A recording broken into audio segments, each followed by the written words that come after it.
You got way too much work to do and not enough time to get it done. Stuff is starting to fall off your plate, and your boss is coming in and asking you for where are the answers to the questions that he asked you 2 weeks ago, but you haven't gotten to the project yet because you're still working on the project from last month. You got way too much to do, and you don't have enough help.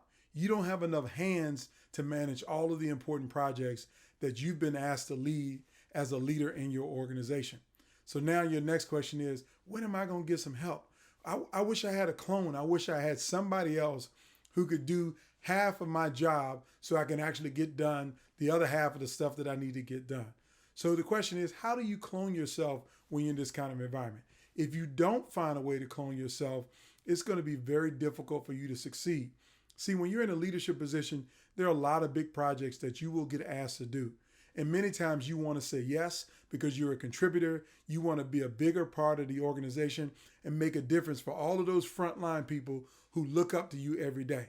That's your focus. So you're quick to say yes and add more on your plate. But here's the problem. The more you add on your plate, the more you might not be able to do the basic responsibilities that you were hired to do in the first place. And so now you're trying to figure out, how do I clone myself? How do I double down and get more time back so I can focus on doing the job that I was hired to do?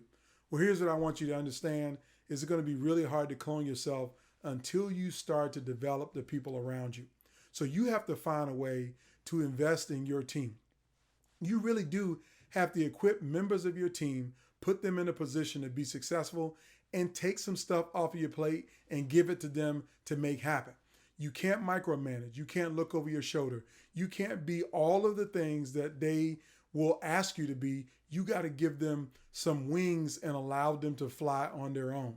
So don't be afraid to take big projects and give it to your team.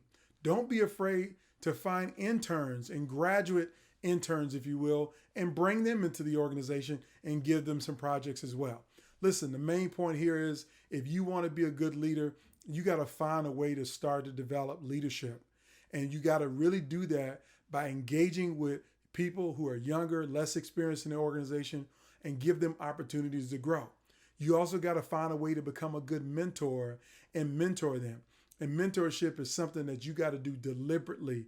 You can't be second-hand happenstance with it. You really got to focus on mentorship. The third thing I will tell you to focus on is that you not only got to mentor them through it, you might have to coach them through some of the difficult parts of the work. And coaching is okay, because what you want to do is you just want to show them how it could get done. Don't necessarily do it for them, but show them how it could get done or it should get done. But most importantly, allow them the creative freedom to get it done. See, this is going to allow you, when you find a way to engage with younger employees in the organization, your team, some interns, when you engage with them, when you start to mentor them and give them the way of the world, if you will, but most importantly, show them the way of the world, it's going to give you more time back so you can focus on the things that matter. That's what great leaders do. They find a way to focus on the things that matters. And the thing that matters the most is developing a competent and capable team who's able to help you to carry out that twice as much work that your CEO has just put on your plate. So if this video makes sense to you, I want you to share it with someone, like and comment, but most importantly, find your way to continue to be a better leader. Have a fantastic day.